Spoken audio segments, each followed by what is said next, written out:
এটা কি হয়? আমি ওর খালাতো বোনের হাজবেন্ড। আচ্ছা। এটা সুইসাইড করার আগে আসলে তার মধ্যে কোনো সিম্পটম ছিল? আসলে ও ডিপ্রেশনে ছিল, আমি যতটুকু ওকে কাছ থেকে দেখেছি ওর পারিবারিক কিছু ডিপ্রেশন ছিল, ফ্যামিলিগত ডিপ্রেশন ছিল। আর আজকে যে ব্যাপারটা হচ্ছে যে 12:30টার সময় আসলে আমরা নিউজটা পাই।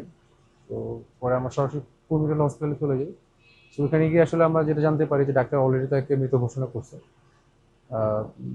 10:30টার দিকে, সকালবেলা আসলে 10:30টার দিকে ফার্স্ট আসলে ওর বাসায় ওর যে কাজের লোক ছিল একটা, আর হচ্ছে ওর হয়তো ওর হাজবেন্ডের সাথে আরেকটা লোক ছিল, ওরও বাসায় ছিল, কাজের মহিলা ছিল একটা।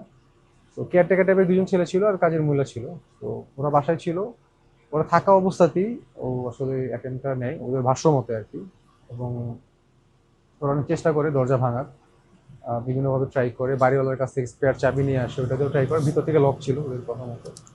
আহ, তো এরপরে আসলে ওরা কোনো মতে আসলে ঢুকতে পারে ভিতরে, দরজা ভেঙেই ওরা ভিতরে ঢুকে। তারপরে ওরা হচ্ছে লাশটাকে নামায় ওখান থেকে। একটা হসপিটালে নিয়ে গেছিল, সম্ভবত ইসলামী হসপিটালে, এরপরে হয়তো অন্য একটা প্রাইভেট হসপিটালে নিয়ে গেছে। তারপরে এখানে কুর্মিনার হসপিটালে ওরা 12টা 12:30টার দিকে নিয়ে আসে।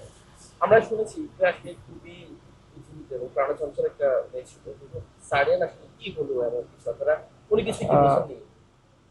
আপনি যেটা বললেন যে আসলে ও সবসময় হাসি খুশি, একটা খুব হাস্যজ্জ্বল মেয়ে ছিল, খুব ফ্রেন্ডলি ছিল, এবং ও সবসময় মানুষকে মোটিভেট করতো।